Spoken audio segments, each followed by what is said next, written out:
me tell you about a friend. It's Craig LeBlanc where the good times never end. Talking Parks and Rec, it's a show you gotta know. Welcome one and all to the Daily Parks and Rec Show. It's the Daily Parks and Rec Show. Talk to professionals in Minnesota that are doing incredible things in our industry to learn, to grow, and to really spotlight what our profession does. I've kind of gotten on a tangent recently of how do we spread the word of what our profession even is. And so our goal is to try and ensure that people know that we are an essential service, that we provide an incredible value to our communities. And through MRPA, we try and spotlight that. Welcome to the Daily Parks and Rec Show. Today we're diving deep into the incredible community of Parks and Recreation with Meredith Lawrence. Meredith is the dynamic Parks and Recreation Director and Assistant Public Works Director for Mendota Heights, Minnesota. Her work goes beyond managing Mendota Heights' 17 parks and a public golf course. It's about elevating community life. From innovative senior programming like coffee socials and walking groups that combat isolation, to engaging teens with unique events like glow golf and game truck nights, Meredith and her team are dedicated to meeting their community's diverse needs. They're even completing their first ever park system master plan, shaping the future of parks and recreation for Mendota Heights. Join us as Meredith shares insights into building strong communities through accessible programs and the dedication it takes to serve residents every day. This is a conversation you won't want to miss. Let's dive in. And it should be coming out. Here we go. All right. Craig LeBlanc again, the doorman with the Daily Parks and Rec Show. We have a special guest, Meredith Lawrence, that's got so many reasons to be on a podcast that we could talk about. Probably create 5 shows out of today's show, but we're going to try to put it into an hour, and then maybe we'll do this a couple more times. But Meredith, how are you doing today? Craig, I am doing great. I wish I had a cool nickname like you, but I'm going to roll with the OG. Yeah, that was given to me by the Bitcoin community because when I was learning about Bitcoin, it's one of these super deep topics with cryptography and coding and monetary policy, all of which I knew zero about. But you ever heard that expression, if you want to learn something, teach it, or maybe start a podcast on it? And if you don't know a lot after doing 50 shows on the topic, you'll learn, especially from your audience. And so I produced probably the worst podcast in Bitcoin, inviting my fellow Bitcoiners to please come up to stage and correct me. And they could not help themselves. Some of the best Bitcoiners on earth would come up. And so in a very similar vein of logic, I knew nothing about Parks and Rec compared to the masters in the nation that have been living this for 40 years. And I just gave them a platform. And you're doing something. So maybe we can start the show by just telling us a little bit about your podcast that you do in cooperation with the MRPA. And that's M for Minnesota, not Mississippi or Maryland or any of the other states. But tell us a little bit about your podcast that you're doing. Yeah, first and foremost, thanks for having me on, Craig. Anyone that will listen to me talk about parks and recreation provides a platform that I just absolutely adore. So honor and privilege to be on today. Yes, I have the ability to and the honor to work with the Minnesota Recreation and Park Association in Minnesota to produce a monthly podcast called MRPA on the Air. So myself and a co-host, we talk to professionals in Minnesota that are doing incredible things in our industry to learn, to grow, and to really spotlight what our profession does. I've kind of gotten on a tangent recently of how do we spread the word of what our profession even is. And so our goal is to try and ensure that people know that we are an essential service, that we provide an incredible value to our communities. And through MRPA, we try and spotlight that. Man, Chris, clip it, cut it. There's the episode. We're done. That is so well articulated, sitting on top of your, 25 you had mentioned? 25th episode, 26th episode, something like that? We're somewhere around there. Yeah. We're learning. We're not as far as you are, Craig. Yeah. Well, when you produce 11 1-hour shows a week, you just live on the court. I have a mattress on our court. So I just live here. creating content for Parks and Recreation. Maybe you can talk a little bit about how important repetition and time on the court. Now, for those of you that don't know, Meredith has a slight competitive streak inside of her from her days as a collegiate tennis player. But what would you have to say about how important it is to just practice your craft? Yeah, sports have been a huge part of my life ever since I was on the playground in first grade. I was known as the short little blonde girl with the hat and taking on the boys, and competition has been a huge part of my life personally and professionally.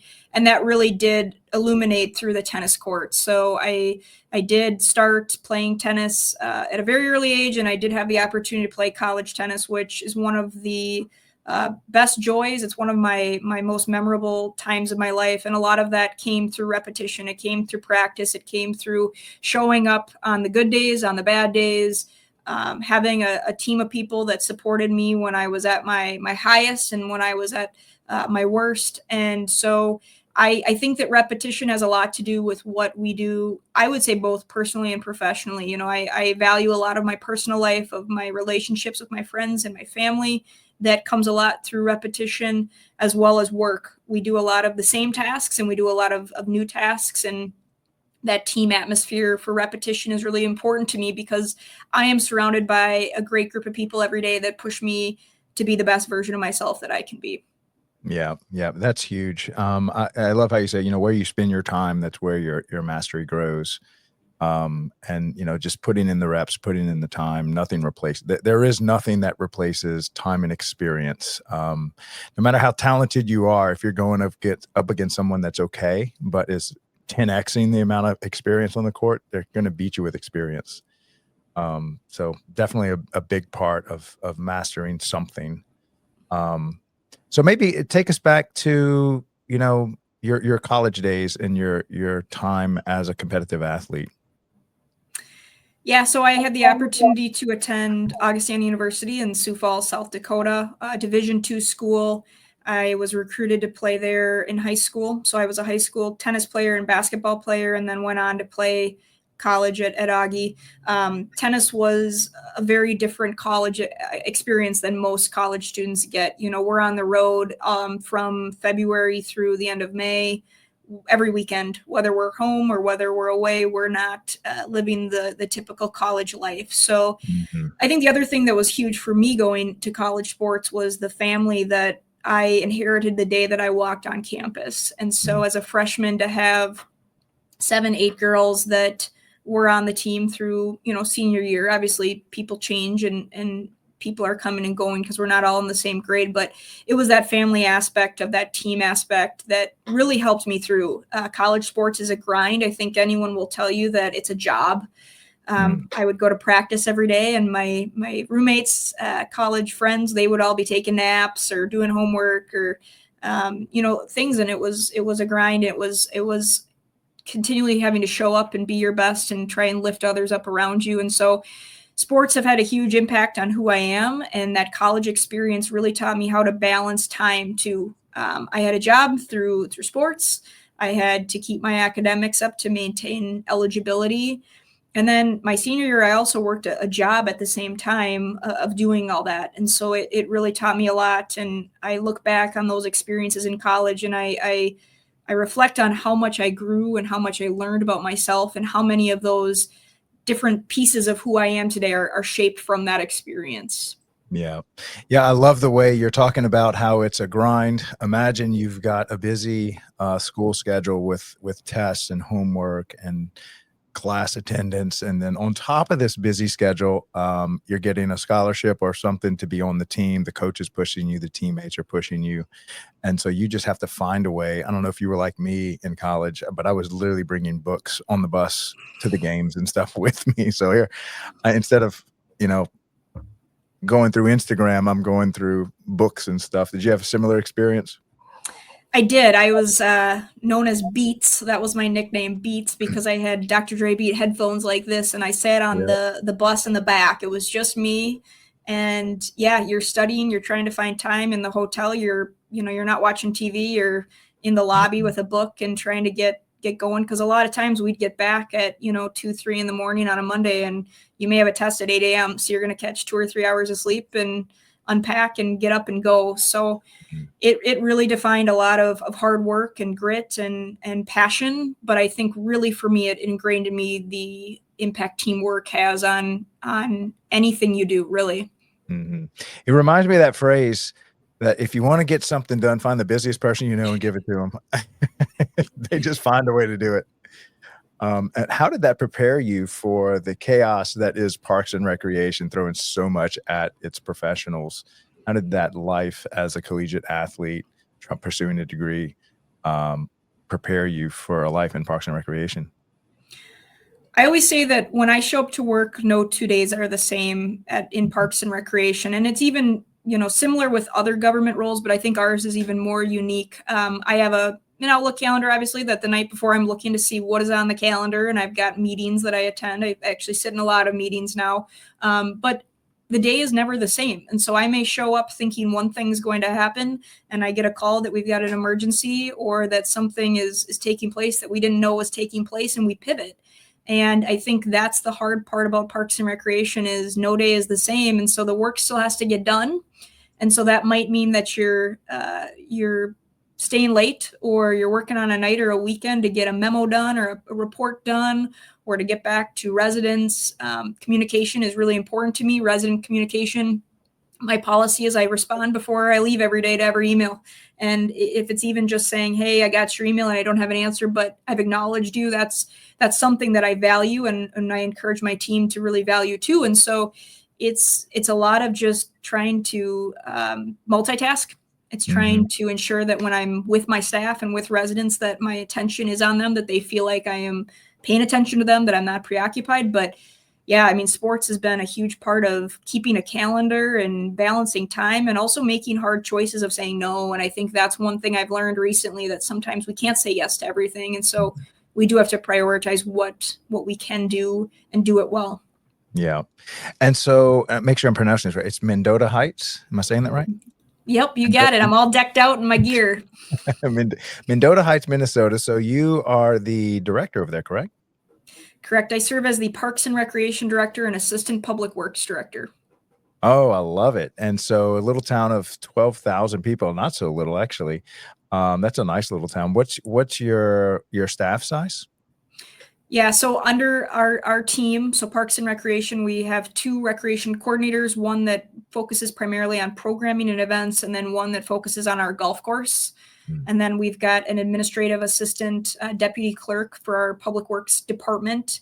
And then I've got a recycling coordinator that focuses on solid waste abatement and recycling. And then they've got tons of staff underneath them that they do a great job supervising as well. So our department is a little bit unique. We are under the public works realm, and a lot of cities do this that are smaller, and there's some negatives to it, but really for us, it's been a huge positive. It's really a division. So our public works division encompasses Parks and Recreation, natural resources, community development, planning and zoning, engineering, operations, and maintenance and facilities. So it's a learning experience for me, and it's a fun group of people to collaborate with. And how long have you been in this position? So I started with the city full-time in 2017. I was a recreation program coordinator. I actually worked for the city in high school and college before that seasonally. In 2021, I was promoted to Parks and Recreation Manager. And then in 2024, I was promoted to this position. So about a year or so I've been in this role. And in 2017, was that the year after you graduated, or did you do something before that? Yeah, so I have a pretty unique career path. I went to school for a business and sports management was my degrees. Didn't really know what I wanted to do. Thought I actually wanted to do HR or marketing for a company, a business. And I had taught tennis for the city starting in high school when I turned 15, and worked my way up as a tennis instructor to leading our tennis camps and programs. I interned with the city in college as well for credit. And so I didn't have a job when I graduated in the spring of 2017. Was a little embarrassing for me because my friends all had jobs, full-time jobs, and that competitive edge of me was not at that point. And so I came back to the city of Mendota Heights one more summer to teach tennis, to make some money and try and really find myself, try and figure out what I wanted to do. And in August, my supervisor, who was the recreation program coordinator at the time, left to take another role. And so I was named kind of an interim at that time for a few months, and then was lucky enough to get hired full-time in November. Fantastic. And so 2017, when did you graduate? Was it May of 2017. 2017. And then, so here we are, 2025. So am I doing, what's that, 7, 8 years later? Yeah. Yep. Almost 8 years in November. So. And a year, have you made a full year as director yet? I have. My anniversary was April 1st. Oh, fantastic. It was an April Fool's Day. What a rocket ship journey that has been. After only 7, 8 years, you are now sitting in the director seat, growing yourself, growing your community. I think you are definitely going to be one of the shining stars for the country. Don't be surprised if you get a lot of job offers because the nation's watching. Now tell me more about your town. Anything y'all do there special that you'd like to highlight, special events, or what you think y'all do well? Yeah, I always say that I'm proud to work for Mendota Heights. I think that Mendota Heights is an incredible place, and I have a unique story. I went to school in Mendota Heights. Actually, I went to daycare in Mendota Heights. So when I was 3 months old, this is where my home, kind of second home, was. And so elementary, middle, high school was a Mendota Heights student. And so this community has a lot of ties to myself that I'm very passionate about. So we are as you said, a town of 12,000 residents. We have a very small staff for our citywide team, but we really provide a high quality level of service, and our residents have very high expectations of us. And that's something that we pride ourselves in as staff, is we want those high expectations so that we can really deliver for our community. So we do have an incredible police department that we collaborate with a lot. We feel as Parks and Recreation, we can really build relationships with our community to make sure that our police officers are building strong relationships so that our community members and our residents, when they need them, they feel like they have a relationship. They feel comfortable. They feel like they're going to be treated well. They're going to be treated respectfully on some of their hardest days. Same thing with our fire department we work closely with.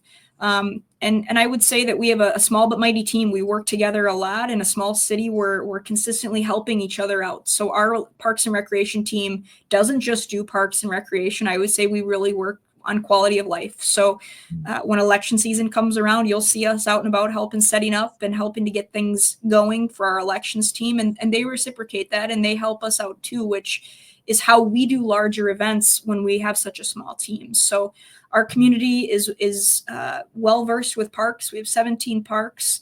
We're actually completing our first ever park system master plan that will go to council in 2 weeks, that we're really excited about the future of Parks and Recreation in Mendota Heights.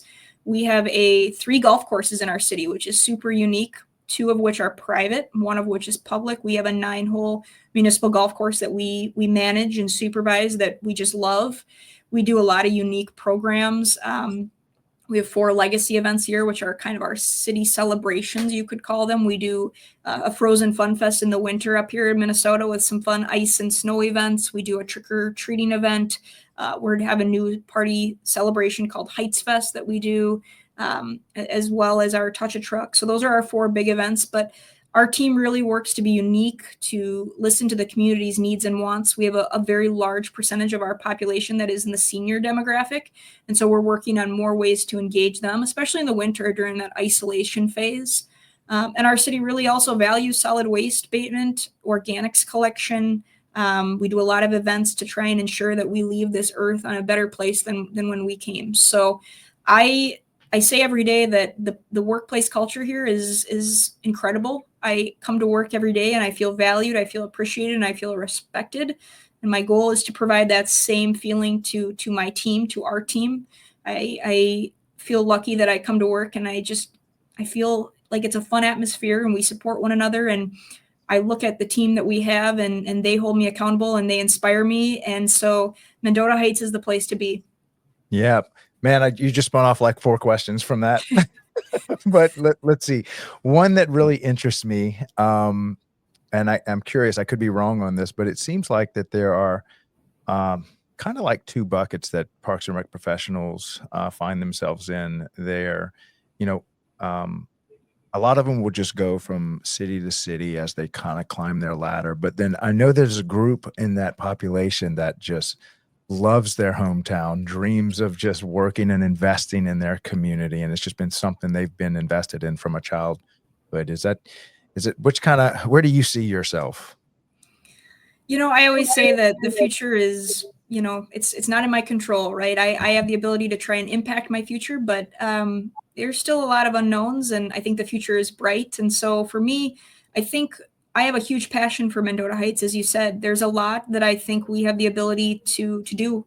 And so I have a goal, I have a vision, I have a mission for what I think we can be, and my work here is not done. And so when the day comes that this job does not continue being fun, then I'm going to need to find something new. Or when I don't feel like I have the ability to make change in a community, then I'm going to have to find something new. But for now, this is a place that I feel like I have the ability to make change for our residents that is positive, to provide a better place for them to live, work, and play in. And so have there been other opportunities? Absolutely, there have. But for now, this is where I feel that I belong. And I would say I have a very unique background. I have a master's degree in public administration, and local government as a whole really interests me. There's a lot of pieces of local government that I find fascinating.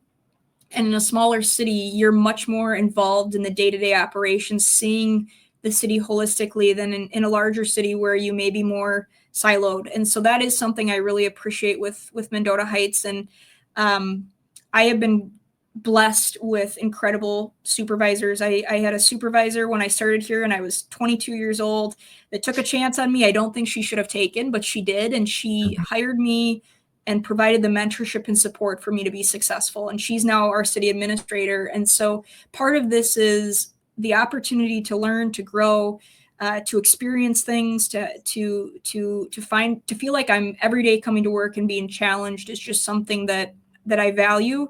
And so for now, that's the career path. Who knows what's going to happen, right? Yeah. I'm 30 years old.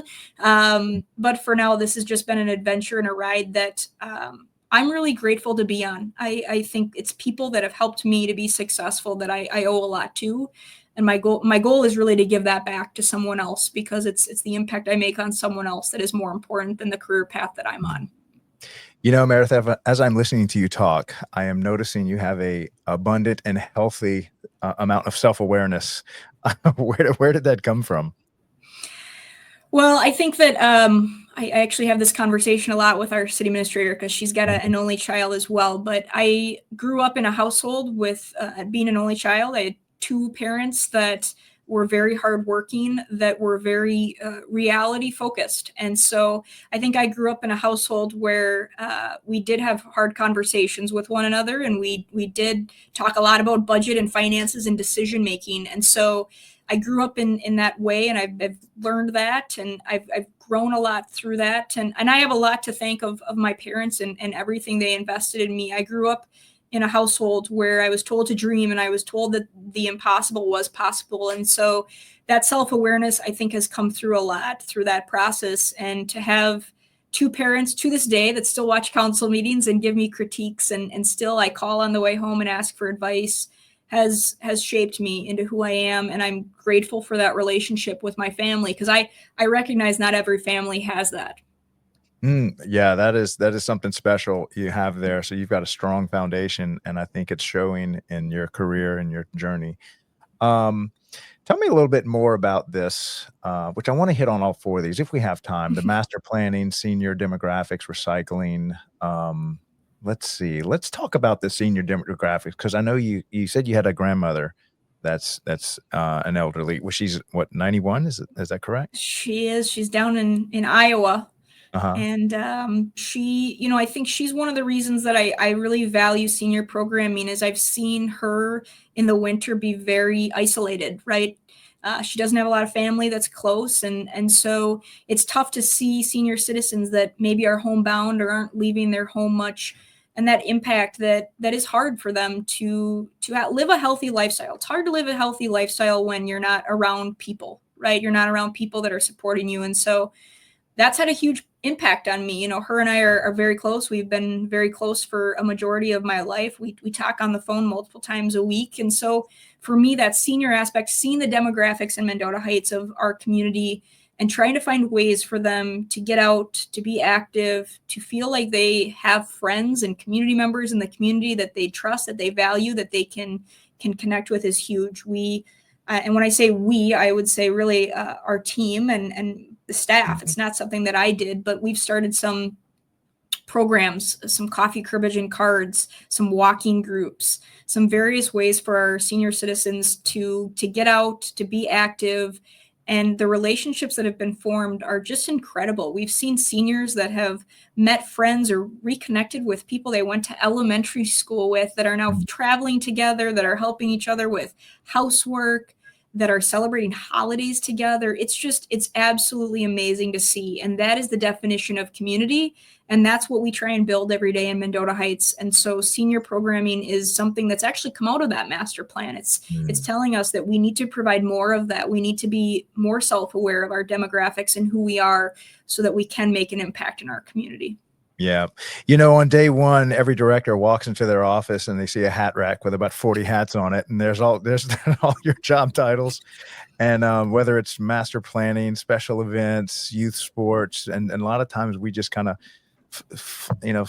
we put in there senior programming and we're right on to the next one. But I'd like for you to kind of double click on that, go a little deeper on how important it is for the seniors in our community, because for them, this is not just like one of the hats, like parks, and we may visit the parks on like a family reunion or holidays, but a lot of these seniors, this is a big chunk of their life. It's super important to them, the programs that y'all have for them. Because I'd like you to go a little deeper on that, the impact that you're seeing your programs have on seniors. I love your correlation with hats because I've always been a hat fan. I've only got probably 12 here maybe, but at home I think we're at about 60. So hats have always been have been an accessory of mine that I love.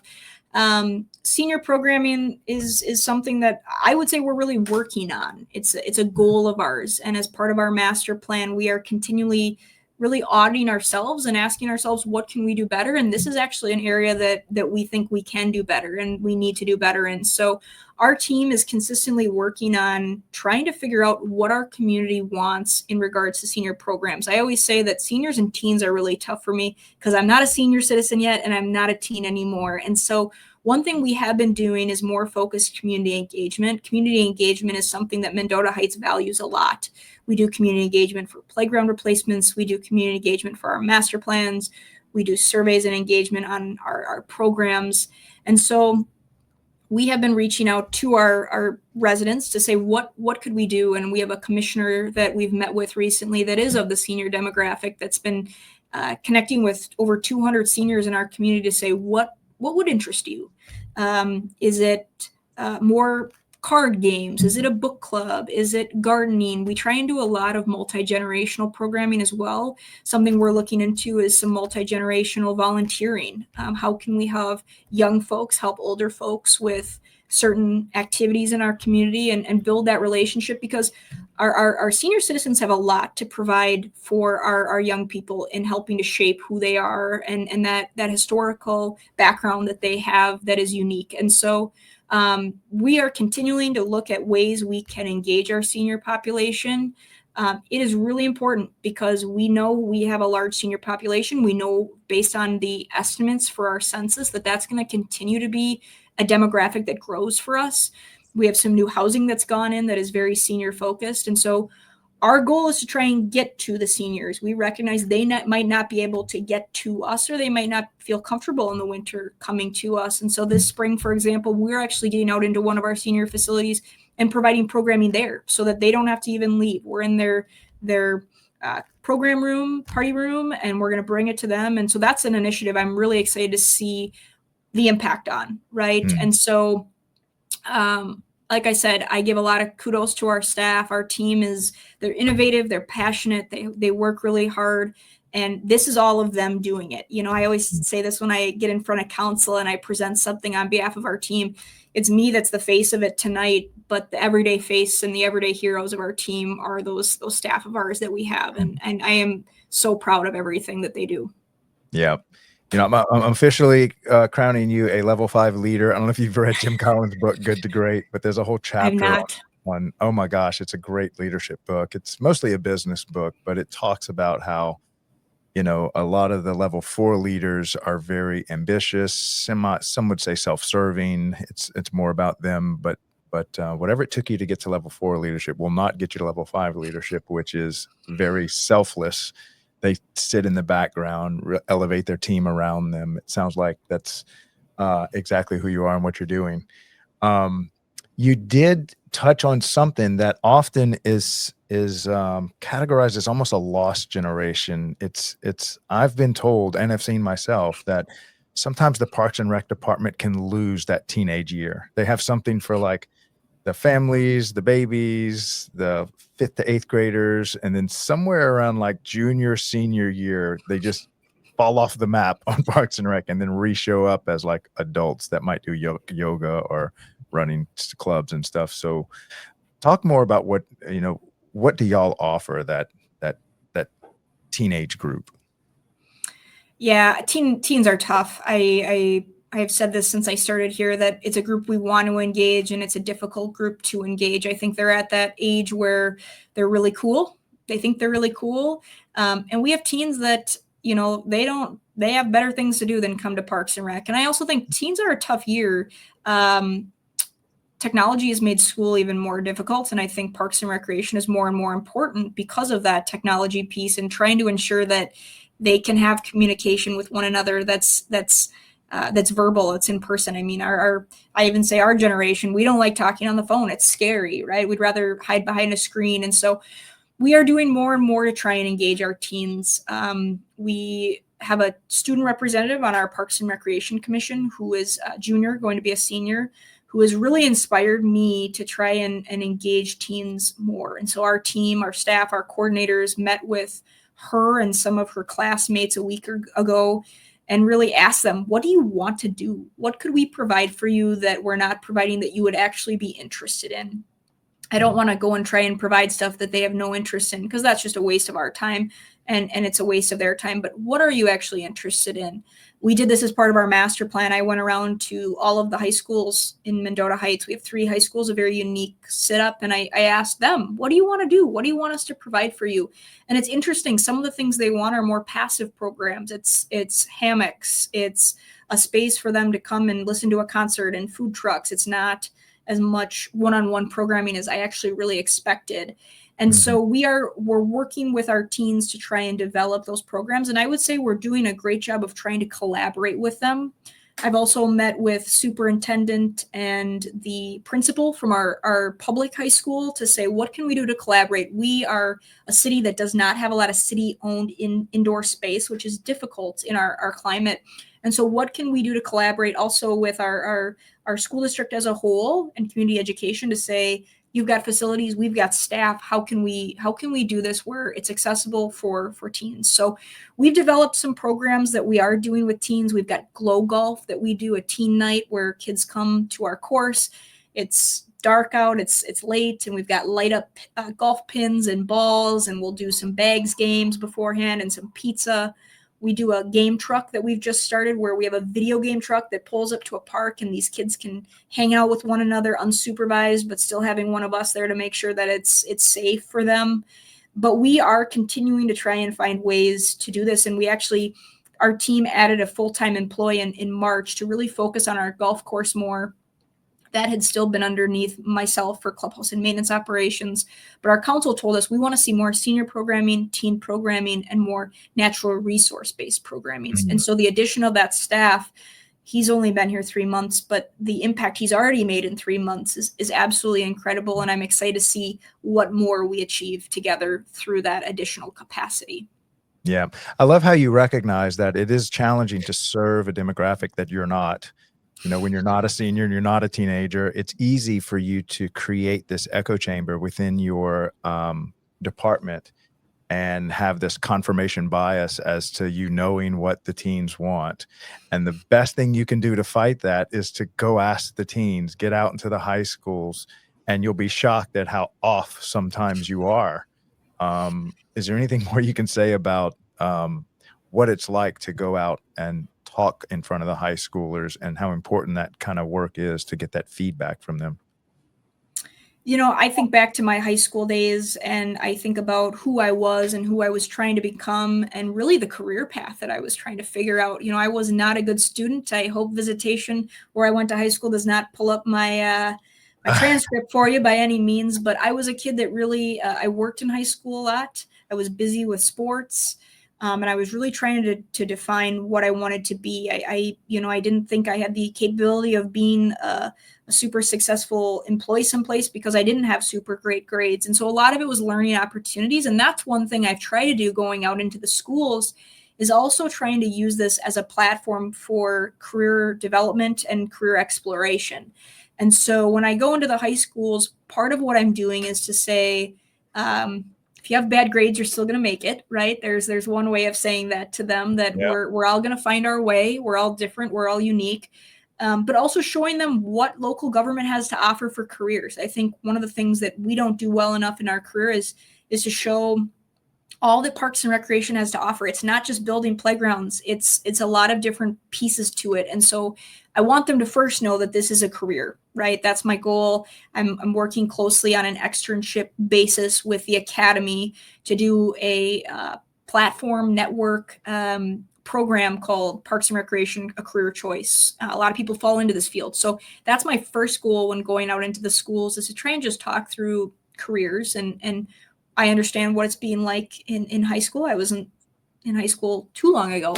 But then also really asking them, what do you like to do? Some of the activities that they like to do, the city can't provide. It might already be offered someplace, or it might just be something that we don't have the ability to do. And I always say that Parks and Recreation can't be everything for everyone. It's just not possible, right? And so some of it's some hard conversations with them of, we can't offer that, but we could offer this. Or we might not be able to do that 100% of what your idea is, but we might be able to get to 50% as a starting place. And so one of the things I have been really grateful about in Mendota Heights is the council and the administration has been very supportive of our team to say, try it. If it doesn't work and it fails, we'll either reevaluate or we won't do it again, right? It's not the end of the world. And so I think that's one of the things with teens that has surprised me. The other thing with teens that has surprised me is just their interest in some things that are actually kind of interests of senior citizens. They love hammocking. They love just hanging out, which we hear a lot from seniors. They want to hang out. They're really interested in food trucks and concerts, which a lot of our seniors are really interested in too. And so I think that's the thing that we're trying to find connections so that we can offer programs for multi-generational offerings, because offering for just one generation, it's very difficult trying to get our mission across. I love that. It seems like that y'all are blessed with communication. Maybe say about how important it is to communicate with the people you're serving regularly, not just like once during the master plan, but continuing to communicate with the people you're serving in your community. We work to build relationships with our community. I think in a small city, you go out and you're out and about at the parks doing something, checking on something, meeting, and you see people that know you by name. And that's really unique. And it's something that I value coming from a small family, coming from a small high school, from a small college, is that relationship piece. And so when we actually started doing our master plan, we had asked for the consultants to provide the cost for them to do engagement. And one of the things I heard loud and clear from the consultants actually was, you need to do the engagement, you've built relationships, and you need to continue building relationships. And this is a mode to do that. And so we did do that engagement 100% in-house. And I think that says a lot about what we are trying to do. Is we are trying to build relationships where community members feel comfortable coming to us when something's not right, when we're doing something well, to applaud us. I think that's one thing in local government we say a lot, is we hear when things are going wrong, but we don't we don't hear when it's going right. So we kind of assume if we don't hear anything, it's going right. And I always say with the public work side of things, we make normal happen. And so if things are working well, then we're not going to hear anything because people just think their life is going on as it normally should. Mhm. But I think we're trying to build a culture in Mendota Heights where, our council does meetings with residents where it's called coffee with council or chips with council or Cokes with council, or I don't know all the names they've come up with, but ways for our residents to engage with them. Our commission does many opportunities for that as well. But as staff, we do try to get out there to meet people where they're at. That's one of the big things of communication with getting back to people is acknowledging them and that they matter and that we care and that we appreciate them reaching out. And so I think communication in our field is twofold, right? It's internally, we have to make sure that our departments are communicating well because we do collaborate a lot. We're working closely with our police department, with our HR department for hiring, for our marketing communications team to get our word out. But then it's also that external communications and making sure that we are a group of people that our residents want to talk to, that they feel comfortable talking to. There's nothing I see more gratifying than going to an event and seeing residents excited to see our staff because they built those relationships. We have a group of folks that we work closely with at one of our county-owned housing facilities, and it's a low-income facility. And the excitement that they have that we are starting up this program now because it's summer and the kids are out of school. I'll drive by there and they're waving to me. They're so excited that they get to see us. And I love that because we've built this trusting relationship. And that's what government's all about is building relationships with your residents. Yeah, I love that slogan. I don't know where that came from, but I'd love to hear the backstory behind it where you say we make normal happen. I think a lot of communities find themselves struggling with maybe homelessness in the park or drug and crimes, and you got the police that are super active in your community. But if you've got a community that's just nothing's happening, that is a massive success because that means we don't have all this reactive stuff.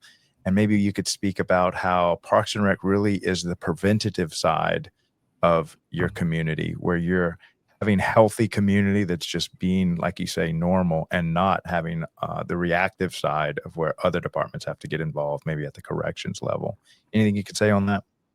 Well, we make normal happen. I can't take credit for that. Is one of the slogans I've learned through my short tenure of working with the American Public Works Association. And that's one of the things I hear a lot from them. So the public works side of things is a new side of things for me. It's a great opportunity for me to learn and to grow and to see a different side of the government field as a whole. So it's been fun. I always tell people I get bored quickly. So public works has been a fun new avenue for me to feel like I'm learning in. But Mendota Heights, obviously we do have crime. We do have issues. No community is 100% preventative, right? Things happen and we act and we try and react really well.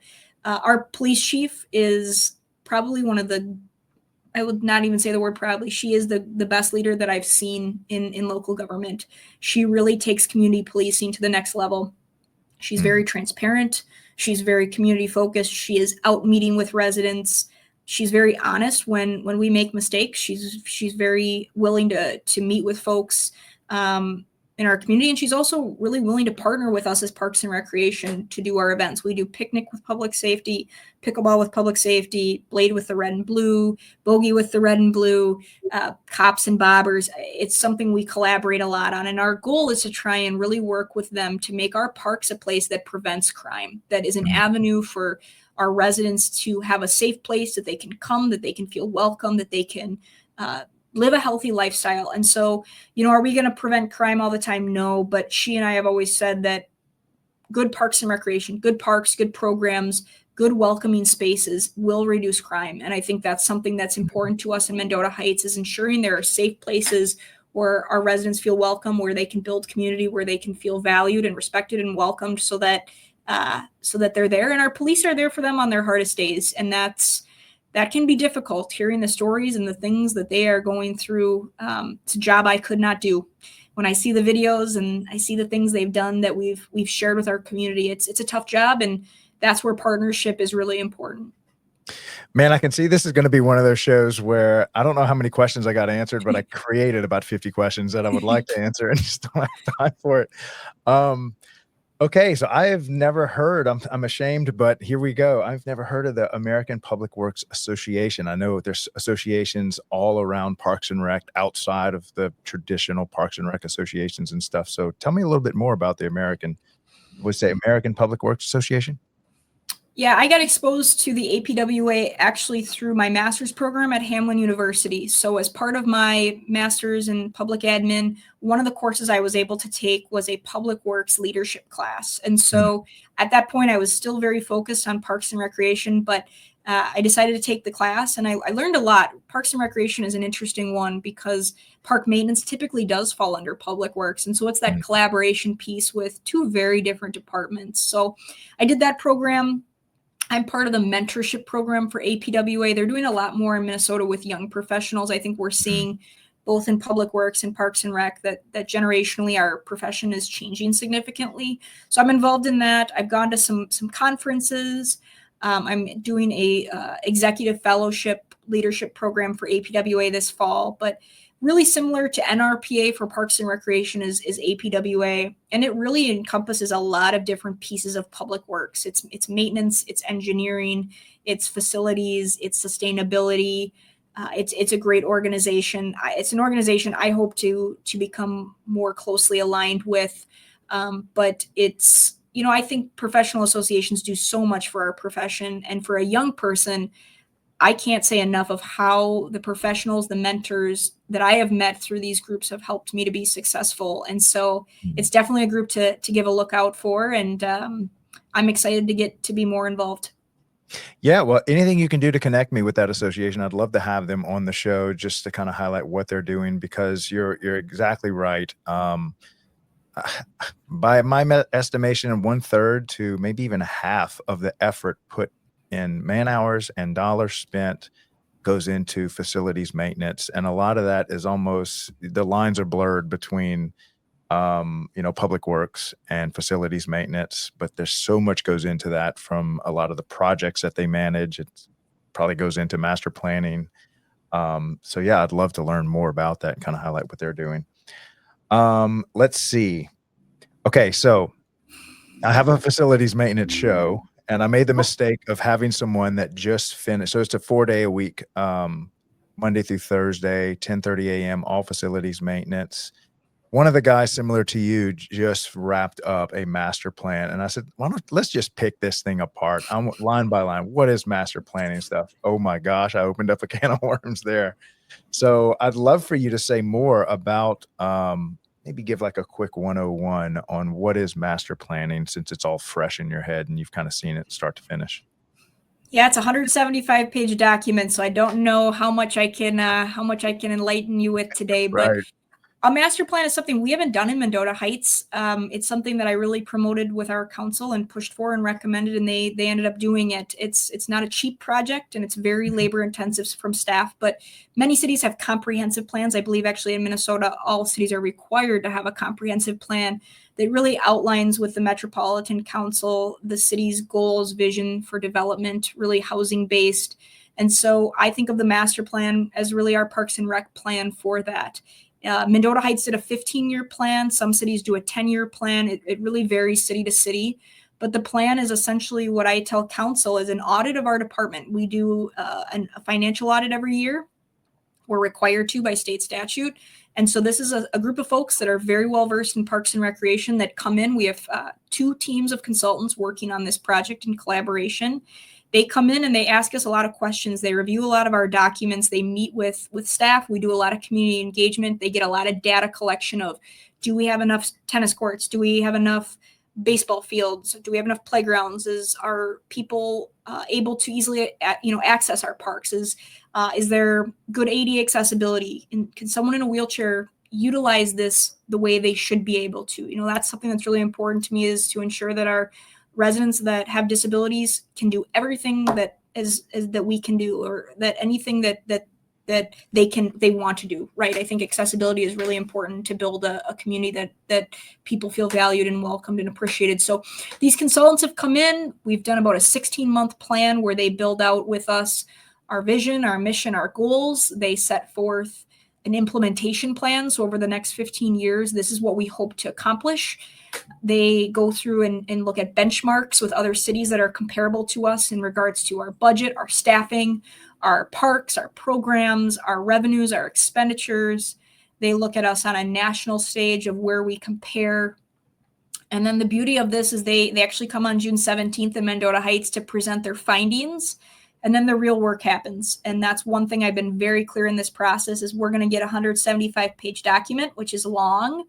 And it's not going to just sit on the shelf and collect dust. It's going to actually be used in our city. And so it's going to be a document that our staff, our council, our commission, and our residents can look at and really help define what is the next stage of Parks and Recreation in Mendota Heights. And so there are definitely things that they highlight that we are doing incredibly well. And there's also areas of improvement. And so I'm really excited to launch this, to get it going. And it's our first, I would say, real formal step in redefining Parks and Recreation in Mendota Heights. And so it's, I'm a nerd for wanting to, I've read it 15 times now to review it and make sure it's ready to go. And people have told me, oh, that's horrible. And it sounds like a lot of reading, but it's important to get it right. And when you love this as much as I love this, it's 175 pages of pure joy.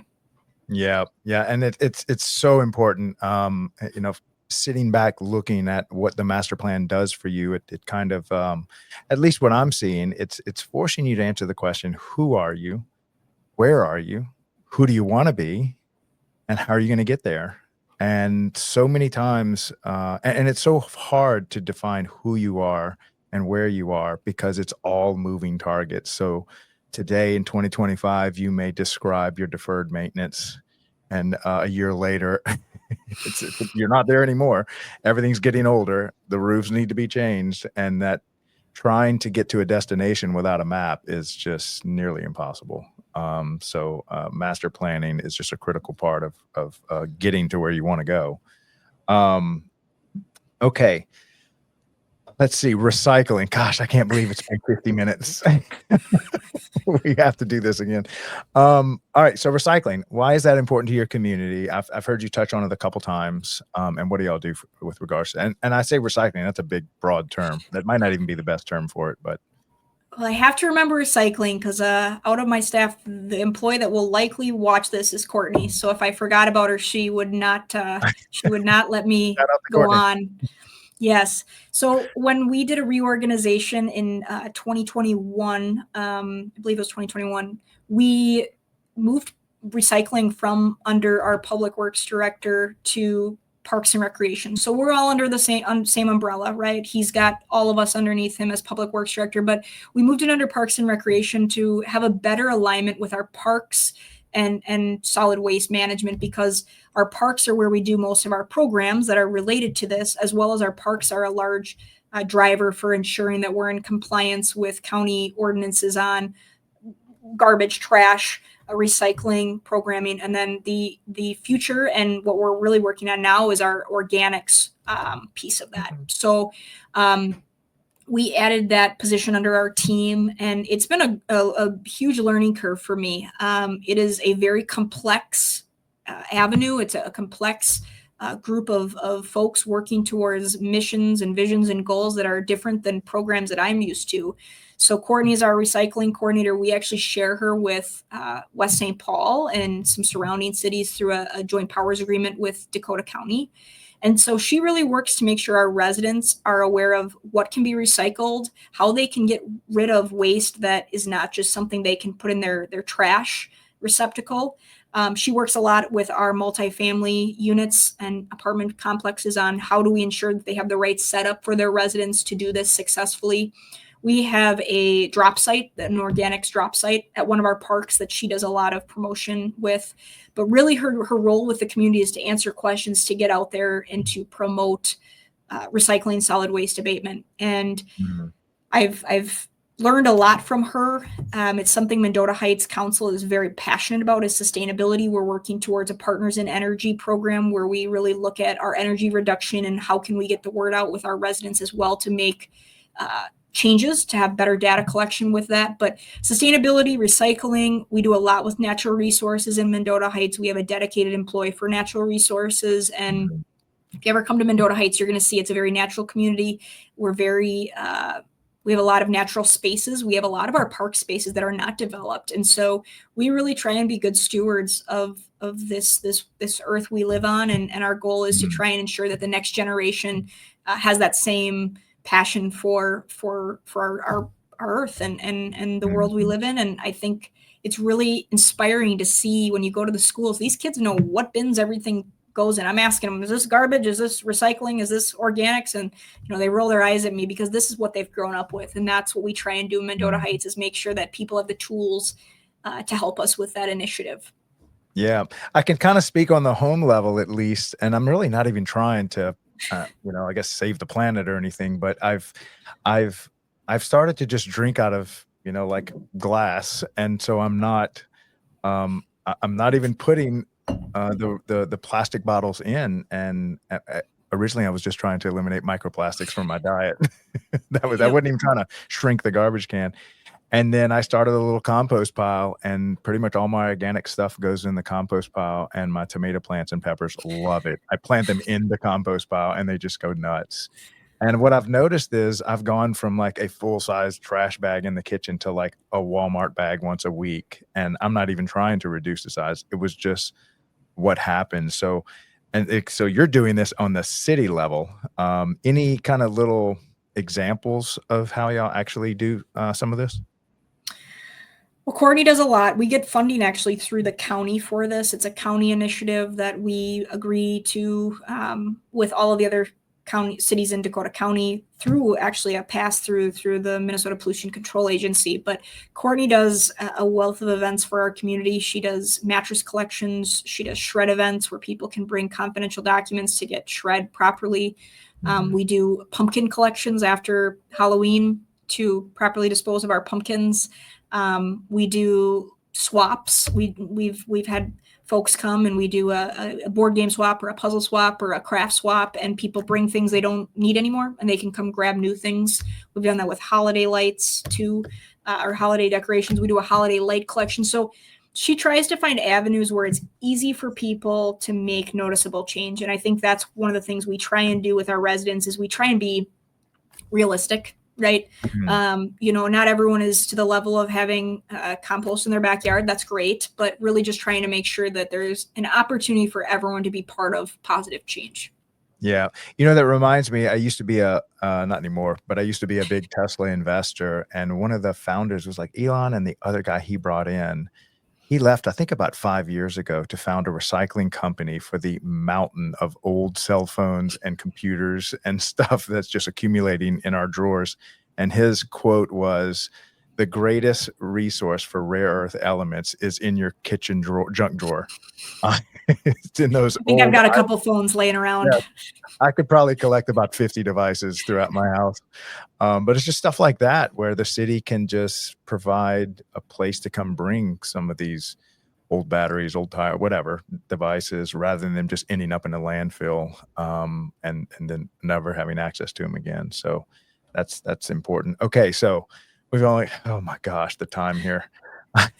You have to say something about, we can't leave this episode without saying something about MRPA. So tell us about that. What are y'all doing? What are y'all doing well? What are you proud of? Yeah, I came into MRPA in 2017 when I was the lone Parks and Rec employee in Mendota Heights. So we've grown a lot, but it was really just me. And I came into the organization looking for help. And I have received more guidance, mentorship, friends. This is a profession that we want each other to be successful. There are no trade secrets. So if someone's done something really well, they'll share everything with me so that we can be successful in Mendota Heights. So MRPA has been a huge part of my professional growth. I've met some of my greatest friends through this program. And so a few years ago, we really talked about how do we better connect with our members? People are busy. And we've got a lot of younger folks. And so the podcast was one of our avenues to do that. And so my friend, actually through my master's program, Bryce Sheeran, was a co-host with me for the first year or two. Unfortunately, Bryce decided to move on to the private sector doing consulting for Parks and Recreation and was no longer eligible to be a co-host. So we took a little pause. And then this spring, myself and Reed Schmidt from Woodbury started this up again. And so we are trying to just make sure and get the word out, trying to promote the profession, trying to ensure that our members know all that is available to them as an MRPA member. And podcasting has been something that I have enjoyed. It's been something that I've become really passionate about myself. And so I'm excited to see the future of that. And Bryce just got a new job back in the public sector, and so you never know, him and I may come back and make a big comeback in the podcasting world as well. Yes, well, definitely keep it up. If in case you're wondering, you could easily produce a weekly podcast off of just what you've shared with me so far. I can tell your passion and your drive and your love for this industry is there, and I would listen, and I know thousands and tens of thousands of my listeners would love to hear your message and your voice. So I encourage you, keep going. If we can ever find a way to work together so that I can put my wall of digital artists to just give you more airtime and better distribution. But if we don't, keep going, don't stop. You should do a podcast for the rest of your life on this industry. Appreciate it, Craig. Means a lot. Yeah. Okay. So we have a little tradition at the end of the show where you have to think of a question that you want to leave for our next guest. And the question that you were left from Cindy King over in Morrisville, North Carolina, the incoming president for her association of the North Carolina Parks and Rec Association. She's left for you. If you were a piece of playground equipment, what would you want to be and why? Oh, what a great question. So I'm working on a project in Mendota Heights to bring our first ever accessible feature to our community. We're working to get some concepts built, and our council's very behind this, of our first piece where an individual in a wheelchair does not have to transfer out of their wheelchair. Mm-hmm. So that would be my piece of equipment. Inclusion is so important for me. Disabilities you don't always see. And so everyone's going through their own battles. And my goal is to make this community a place where people all feel welcome. And a kid in a wheelchair can be doing the same thing that a kid that's not in a wheelchair is doing. So that is my my feature. My mayor is very into monkey bars. So if she's listening to this, I'm sorry I didn't say monkey bars, but I love it. We'll probably include some monkey bars as well. Yeah, I love that. And I like how you said the disabilities are not always seen. I'll give you a good example that was close to me because I have a pile of kids, and we would go, they would always want to go to the little playground that was right close to our house.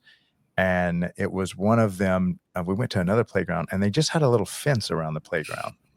And I didn't even realize I needed this fence because when you're like a mom with 5 or 6 little kids that you have at the playground, you just never get to relax because you're already afraid one of the hyper ones is going to run off into the street and you don't see him because it's behind the playground. And so having just a little fence around there, now you're serving this mother. She can actually sit there and relax for a little while, knowing that the fence kind of holds them in that space as another example of making sure you have inclusive equipment out there for your community. Okay, so what's your question you want to leave for tomorrow's guest? Yep. So I'm big on legacy. I'm big on relationships and reputation. So mine would be, when you retire or leave this profession, what do you want people to think or say about you? When you retire or leave, now this is just a good life question. When you retire or leave this profession. Yep. What do you want people to say about you or think about you? Kind of, what is your legacy? What do you want people to think of when they think of, I don't know who the next guest's name is to insert a name.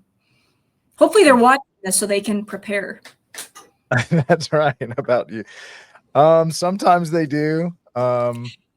This is kind of a new tradition I got off of, I follow a lot of podcasters, just looking at them from a professional standpoint of how do I make my content more engaging and better. So I forget which one I stole this from, but it's been one of the greatest additions to the show. So when you retire or leave this profession, what do you want people to say about you? And then I'm going to just put legacy at the end.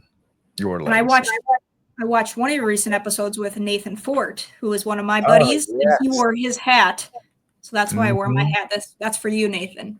There you go. Shout out to Nathan. Well, man, this has been so fun. I can't wait to see. So where can we find, when do you air it? Is it like first Wednesday of every month, or your podcast? MRPA on the air. It's a little different every time we launch, but we are on Spotify, Apple Podcasts. We've got a Facebook page that you can see details of when we launch, but it's about monthly, typically end of the month or beginning of the month. Our next episode is going to be on bike parks. It's a new concept, something a lot of Minnesota cities have built that I was not familiar with. So that is our next podcast, and it's a great one. Be ready. Fantastic. MRP on the air. Okay. Well, I'm going to go look for it, and maybe I can try to help repost it and put it on also some of our social media stuff. But thank you for being who you are, Meredith. Let me tell you, I wrote something down for you. I said, her presence in this industry is going to inspire others to take it up to the next level. I'm telling you, because at your age, you're doing what you're doing. I know there's a lot of older park and rec directors saying, okay, I better stretch out. I'm going to need it. But thank you. So that means a lot. Yeah. Thank you for coming on the show today, Meredith. Appreciate all you're doing, and keep going. You're doing great. Awesome. Thanks, Craig. Have a good one. You too, Meredith. Bye. Bye. Okay. Wow. That was an awesome one. These things just keep getting better, not because of me for sure, but just because, our mission was to just go find and give a platform for the stories to be told of the excellence that we are finding in Parks and Recreation. And this is, God, that was a great one.